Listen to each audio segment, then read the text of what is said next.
Halo, perkenalkan nama saya Amadeo Benaya Febriano.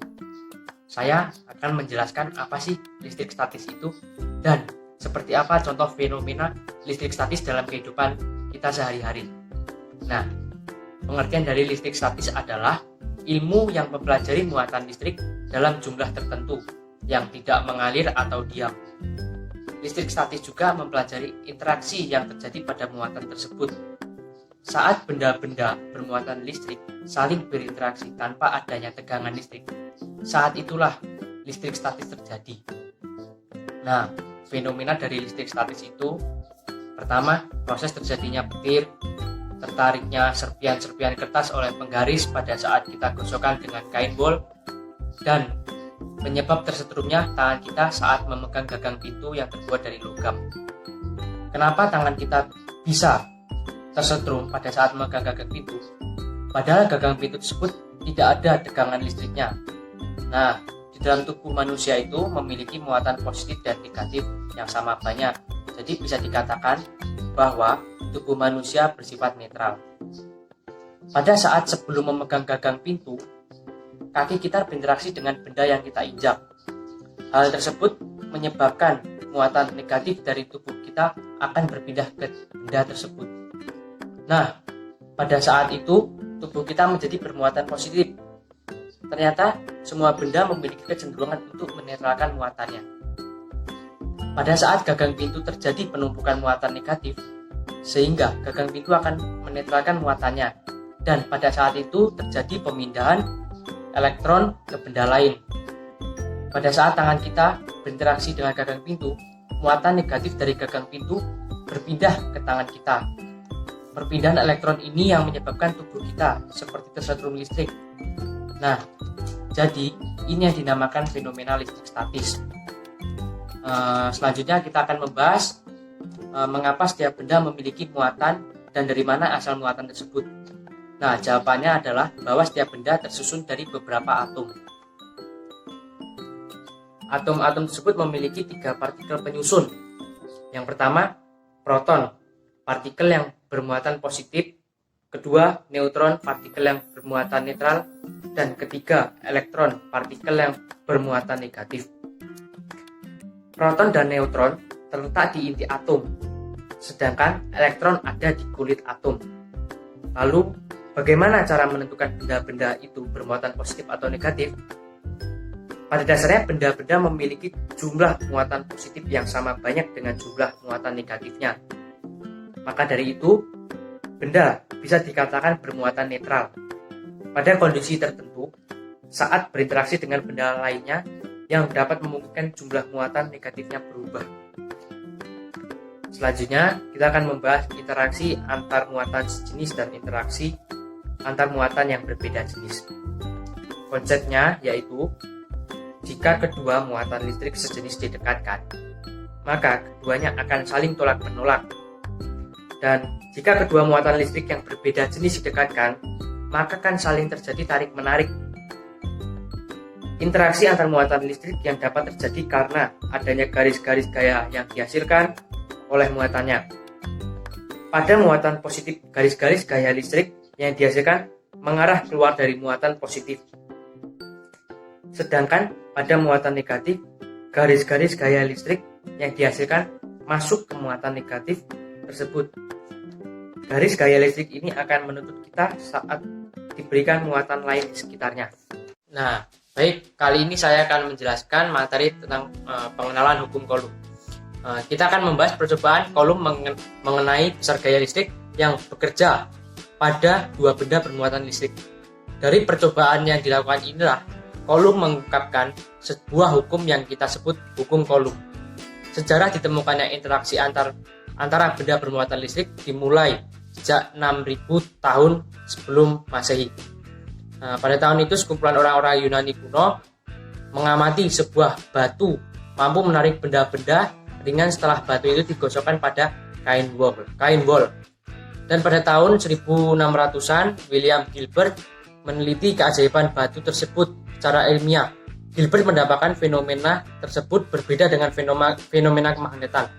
Selanjutnya pada tahun 1768, seorang ilmuwan bernama Charles Augustin de Coulomb melakukan percobaan menggunakan torsion, balance, atau neraca puntir. Alat ini digunakan untuk menghitung besarnya gaya elektrostatik dari dua benda bermuatan listrik di ruang hampa. Gaya elektrostatik itu mengukur besar kekuatan benda bermuatan listrik untuk saling tarik-menarik atau tolak-menolak dengan suatu besaran gaya. Gaya elektrostatik juga bisa dikenal dengan gaya Coulomb. Nah, aturan tanda positif atau negatif mengikuti aturan vektor. Yang pertama, F bernilai positif jika gaya tersebut mengarah pada sumbu X positif atau Y positif. Yang kedua, F bernilai negatif jika gaya tersebut mengarah pada sumbu X negatif atau sumbu Y negatif.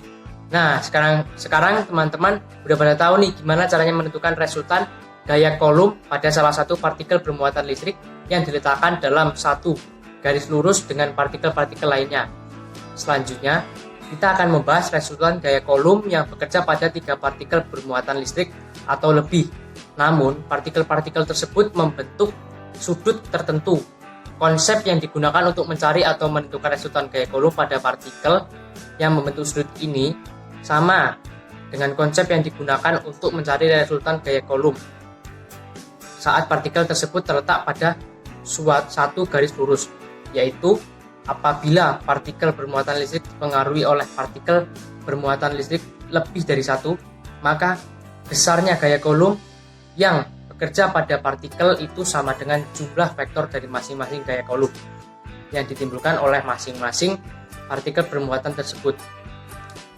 Ada 2 metode menentukan resultan gaya Coulomb partikel membentuk sudut. Yang pertama, metode jajaran genjang dan metode analisa vektor sumbu X dan sumbu Y. Misal ada 3 partikel bermuatan listrik, yaitu partikel bermuatan Q1, Q2, dan Q3. Q1 merupakan partikel bermuatan positif, sedangkan Q2 dan Q3 bermuatan negatif. Jika kita akan menentukan gaya Coulomb yang dialami partikel bermuatan Q3 akibat muatan Q1 dan muatan Q2, yang perlu kita lakukan pertama kali adalah 1. Menentukan gaya Coulomb yang dialami muatan Q3 akibat muatan Q1. 2. Menentukan arah F31. Yang ketiga, menentukan gaya Coulomb yang dialami oleh muatan Q3 akibat muatan Q2.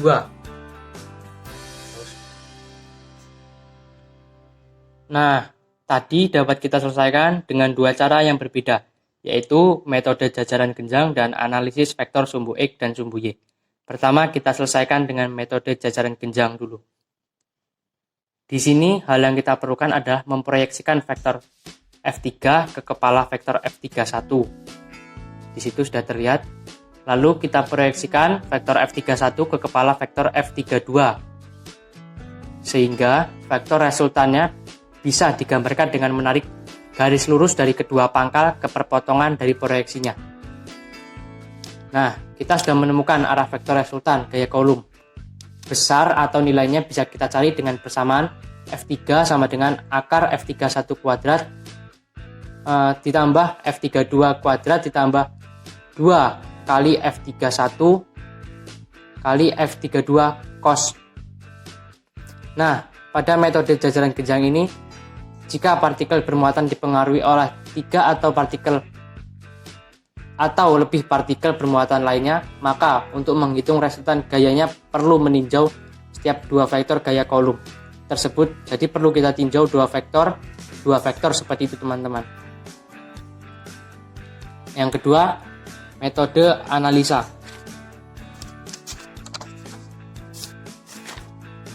Nah, pertama kali yang harus kita lakukan adalah menjadikan muatan Q3 sebagai koordinat pusat atau koordinat dari sumbu X dan sumbu Y. Vektor F32 sudah ada pada sumbu X, namun vektor F31 masih membentuk sudut tertentu terhadap sumbu X. Maka vektor F31 ini perlu kita proyeksikan atau kita uraikan terhadap sumbu X dan sumbu Y. Di sini kita dapatkan vektor F31 pada sumbu Y, kita namakan F31Y. dan vektor F31 pada sumbu X kita namakan F31X. Jika kita pindahkan vektor F31Y tanpa merubah ukuran dan arahnya, maka akan kita dapatkan segitiga siku-siku. Untuk bisa mencari sisi depan dan sisi samping kita. Sisi samping kita perlu menggunakan trigonometri, teman-teman. Jadi F31Y sama dengan F31 dikali sin theta. Kalau vektor F31X sama dengan F31 dikali cos theta. Nah, setelah kita menguraikan pada sumbu X dan pada sumbu Y, kita dapatkan di sumbu X ada vektor F32 yang mengarah ke sumbu X positif, dan ada vektor F31X yang mengarah ke sumbu X negatif. Maka resultan vektor pada sumbu X yaitu F3X sama dengan F32 sebanding dengan F31X. Pada sumbu Y, F3Y sama dengan F31Y. Tadi resultan vektor pada sumbu X yaitu F3X sama dengan F32 dikurang F31X. Pada sumbu Y, F3Y sama dengan F31Y.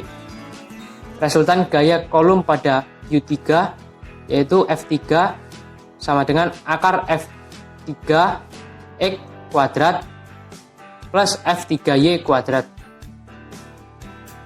Nah, sekarang teman-teman sudah tahu ya bahwa ada dua metode yang bisa kita gunakan untuk menentukan resultan gaya kolom saat partikel tersebut membentuk sudut, yaitu ada metode jajaran genjang dan metode analisa vektor sumbu X dan sumbu Y. Kalian bisa pilih yang paling mudah menurut kalian. Nah, pada kali ini kita akan membahas konsep medan listrik pada partikel bermuatan listrik. Misal, ada sebuah partikel bermuatan listrik yang dinamakan sebagai muatan Q. Maka, daerah sekitar Q kita sebut sebagai medan listrik. Saat kita letakkan partikel bermuatan listrik lainnya pada titik sembarang daerah tersebut, maka partikel tersebut akan mengalami gaya listrik atau gaya kolom. Gaya listrik tersebut dapat berupa gaya tarik-menarik atau gaya tolak-menolak, tergantung jenis muatannya.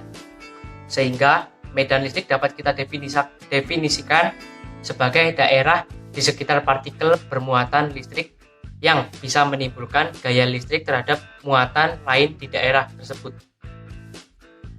Medan listrik termasuk besaran vektor loh teman-teman. Selain memiliki nilai medan listrik juga termasuk besaran vektor sehingga memiliki arah. Untuk membantu teman-teman dalam memvisualisasikan arah medan listrik dapat dilakukan dengan menggambarkan serangkaian garis khayal yang dibayangkan merupakan lintasan yang ditempuh oleh muatan yang bergerak dalam medan listrik. Garis khayal kita namakan sebagai garis-garis gaya listrik.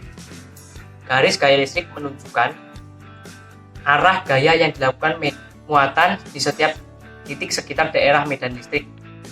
Seperti yang teman-teman ketahui, bahwa muatan sejenis akan saling tolak-menolak dan muatan beda jenis akan saling tarik-menarik. Maka, garis-garis gaya listrik yang dihasilkan muatan positif akan selalu mengarah keluar menjauhi muatan positif. Sedangkan pada muatan negatif, garis-garis gaya listrik yang dihasilkan akan selalu menuju ke muatan negatif. Nah, sifat-sifat dari garis gaya listrik sendiri adalah: pertama, garis gaya listrik partikel positif digambar keluar dari partikel. Kedua, garis gaya listrik partikel negatif digambarkan masuk ke dalam partikel. Ketiga, garis gaya listrik tidak berpotongan, melainkan berawal dari partikel positif berakhir di negatif. Keempat, semakin dekat dengan muatan, semakin rapat. Hal ini menyebabkan semakin kuat medan listriknya. Yang kelima, semakin jauh dengan muatan, semakin renggang, maka semakin lemah medan listriknya. Yang keenam, semakin banyak garis gaya listrik, maka semakin kuat medan listriknya. Begitupun sebaliknya, semakin sedikit garis gaya listriknya, maka semakin kecil medan listriknya. Nah, persamaan dari medan listrik adalah muatan sumber dan muatan uji serta menemukan persamaan medan listrik yang dihasilkan oleh partikel bermuatan listrik. Daerah di sekitar partikel bermuatan listrik yang mampu menimbulkan gaya listrik terhadap muatan lainnya di daerah tersebut dinamakan sebagai medan listrik. Partikel bermuatan listrik yang menimbulkan medan listrik kita sebut sebagai muatan sumber. Sedangkan muatan lain yang kita taruh dalam pengaruh medan listrik kita namakan muatan uji. Untuk menentukan besarnya medan listrik yang dihasilkan oleh muatan sumber di suatu titik sembarang, perlu kita letakkan sebuah muatan penguji. Misalkan muatan positif Q sebagai muatan sumber dan muatan ujinya kita namakan sebagai muatan uji Q aksen. Muatan uji Q aksen ini terletak pada titik P yang berjarak R dari muatan sumber. Yang perlu teman-teman ketahui juga, muatan uji Q aksen harus bernilai sangat kecil mendekati 0. Besarnya medan listrik yang dihasilkan oleh muatan sumber dapat dinyatakan dengan suatu besaran lain yang disebut sebagai kuat medan listrik. Dapat dinyatakan dengan E sama dengan F per Q aksen. Gaya kolom bisa dituliskan dengan F K Q per R kuadrat. Sedangkan persamaan untuk kuat medan listrik dapat dituliskan menjadi E sama dengan K Q per R kuadrat. Dengan E kuat medan listrik, K konstanta kolom, Q muatan sumber, R jarak muatan terhadap titik tertentu. Nah, resultan dari medan listrik yang ditimbulkan oleh lebih dari satu partikel bermuatan listrik. Resultan medan listrik yang dihasilkan oleh partikel bermuatan listrik harus memperhatikan arah vektor medan listrik yang dihasilkan oleh masing-masing muatan. Konsepnya, apabila suatu titik dipengaruhi oleh lebih dari satu partikel bermuatan listrik, maka medan listrik di tempat itu sama dengan jumlah vektor dan masing-masing medan listrik. Misal, ada 3 partikel bermuatan listrik, yaitu muatan Q1, Q2, dan Q3. Misal kita akan menentukan medan listrik di titik P akibat pengaruh medan listrik dari muatan Q1, Q2, Q3, maka kita perlu meletakkan muatan uji pada titik P tersebut. Muatan ujinya adalah Q aksen. Nilai dari muatan uji harus sangat kecil mendekati 0. Agar medan listriknya yang dihasilkan bernilai sangat kecil dan tidak berdampak pada medan listrik yang dihasilkan oleh muatan sumbernya. Untuk menentukan resultan pada titik P, pertama kita harus menentukan arah medan listrik yang dihasilkan oleh setiap masing-masing muatan. Hal yang harus diingat bahwa arah medan listrik keluar dari muatan positif dan masuk ke muatan negatif. Maka, ketika kita akan menentukan arah medan listrik di titik P, yang harus ditentukan adalah pertama, menentukan arah medan listrik di titik P akibat Q1. Kedua, menentukan arah medan listrik di titik P akibat Q2. Dan yang ketiga, menentukan arah medan listrik di titik P akibat Q3. Persamaan resultan medan listriknya pada titik P sama dengan jumlah vektor medan listrik dari partikel bermuatan di sekitar titik P. Sekarang kita masuk ke hukum Gauss. Kita akan membahas konsep hukum Gauss dan persamaan Fugg-Kristick berdasarkan hukum Gauss.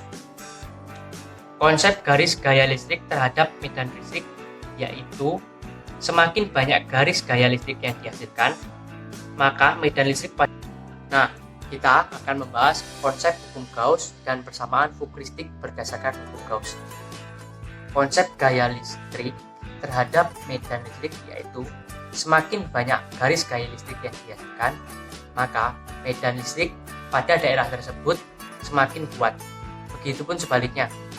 Besaran yang menyatakan banyaknya vektor medan E atau garis gaya listrik yang menembus suatu permukaan dalam arah tegak lurus pada suatu bidang seluas A dinamakan dengan flux listrik.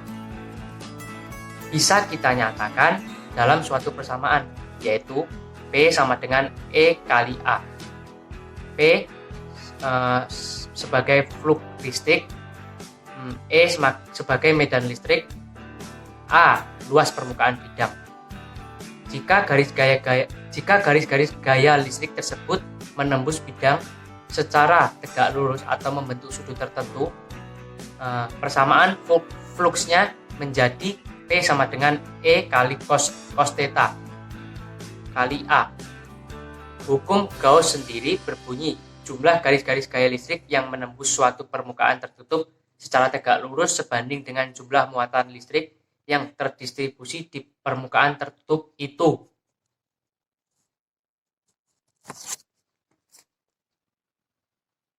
Pada awalnya, Gauss menyelidiki interaksi antara muatan pada suatu benda. Baik, sekarang kita akan membahas konsep potensial listrik dan formula besarnya potensial listrik. Usaha persatuan muatan yang dibutuhkan untuk memindahkan suatu muatan dari satu titik ke titik lainnya disebut potensial listrik. Bisa dinyatakan dengan suatu persamaan. Potensial listrik dilambangkan V, sehingga besarnya potensial listrik bisa dinyatakan V sama dengan W per Q. V sebagai potensial listrik dengan satuan volt, W usaha yang dibutuhkan muatan untuk berpindah dengan satuan joule, dan Q sama dengan muatan yang berpindah dengan satuan coulomb. Persamaan perbedaan potensial hanya bergantung dengan letak titik awal dan berikutnya. Potensial listrik ini termasuk besaran skalar. Nah, ini berarti resultan potensial listrik tidak memiliki arah yang akan mempengaruhi nilai dari potensial listriknya. Konsepnya, apabila pada suatu titik dipengaruhi oleh potensial listrik yang ditimbulkan oleh lebih dari satu partikel bermuatan listrik, maka resultan potensial listrik di tempat itu sama dengan penjumlahan skalar dari masing-masing potensial listrik. Resultan medan listrik pada titik P sama dengan jumlah skalar potensial listrik dari partikel bermuatan di sekitar titik P. Sehingga reaksi potensial di titik P bisa ditulis VP sama dengan V1 ditambah V2 tambah V3. Potensial listrik bisa kita tuliskan dengan persamaan V sama dengan K/I per R, dan persamaan resultannya bisa dituliskan VP sama dengan K/I1 per R1 plus Q2 per R2 plus K/I3 per R3. Kita akan membahas konsep energi potensial listrik dan persamaan yang menyatakan besarnya energi potensial listrik. Energi potensial listrik adalah energi yang dimiliki muatan listrik untuk berpindah dalam medan listrik. Usaha yang dibutuhkan untuk memindahkan muatan sebanding dengan besar gaya coulomb yang dialami muatan dan perubahan posisi muatan tersebut. Besarnya usaha untuk memindahkan muatan listrik dalam medan listrik sama besar dengan perubahan energi potensial. Persamaan dari energi potensial listrik yaitu bisa dinyatakan dengan W sama dengan K/I aksen 1 per RB dikurang 1 per RA. Dengan keterangan EP sama dengan energi potensial listrik, W sama dengan usaha yang dibutuhkan muatan untuk berpindah, K sama dengan konstanta coulomb, Q muatan sumber, Q aksen muatan yang berpindah, R jarak pisah antara kedua muatan, RA sama dengan posisi awal muatan listrik, RB sama dengan posisi akhir muatan listrik. Resultan energi potensial listrik. Energi potensial listrik merupakan besaran skalar. Apabila pada suatu daerah terdapat lebih dari satu partikel bermuatan listrik, maka resultan energi potensial listrik di daerah tersebut sama dengan penjumlahan aljabar dari masing-masing energi potensial listrik. Misal, ada 3 buah partikel bermuatan listrik, yaitu muatan Q1, Q2, Q3. Muatan Q1 adalah partikel bermuatan positif, sedangkan Q2 dan Q3 adalah bermuatan negatif. Jika kita akan menentukan resultan energi potensial listrik pada muatan Q1, maka besaran resultan energi potensial listrik muatan Q1 sama dengan penjumlahan skalar dari usaha yang dibutuhkan Q1 untuk memindahkan muatan lainnya di dalam area medan listrik Q1. Atau bisa dituliskan dengan persamaan konsep dan persamaan energi potensial listrik berlaku untuk semua kondisi, baik partikel tersebut berada pada garis lurus maupun partikel tersebut membentuk sudut tertentu. Nah, yang terakhir kita akan membahas kapasitor. Kapasitor yaitu alat elektronik yang mampu menyimpan energi listrik dalam bentuk muatan-muatan listrik. Kapasitor keping sejajar terdiri dari dua buah keping yang berperan sebagai konduktor, dan di antara keduanya dipisahkan oleh isolator atau bahan dieelektrik. Ukuran kemampuan atau daya tampung kapasitor untuk menyimpan muatan listrik pada tiap keping terhadap beda potensial yang diciptakan bisa kita tuliskan C sama dengan Q per V, dengan keterangan C sama dengan kapasitas kapasitor, Q sama dengan muatan, V sama dengan beda potensial antara dua keping. Kapasitas kapasitor keping sejajar pada ruang hampa udara bisa kita nyatakan C0 sama dengan epsilon 0 dikali A per D. Yang disisipi bahan dieelektrik bisa kita nyatakan dengan CD sama dengan ER dikali C0. Rangkaian kapasitor seri, rangkaian listrik di mana dua kapasitor atau lebih dirangkai dengan setiap ujungnya disambung-sambungkan secara berurutan. Sifat-sifat rangkaian kapasitor seri yaitu yang pertama, pada setiap kapasitor memiliki muatan yang sama dengan muatan kapasitor penggantinya. Bisa dituliskan Q1 sama dengan Q2 sama dengan Q. Yang kedua, beda potensial pada ujung-ujung kapasitor pengganti sama dengan jumlah total beda potensial masing-masing kapasitor. Bisa dituliskan dengan V sama dengan V1 ditambah V2. Yang terakhir, besar kapasitas kapasitor pengganti untuk dua buah kapasitor atau lebih yang disusun secara seri.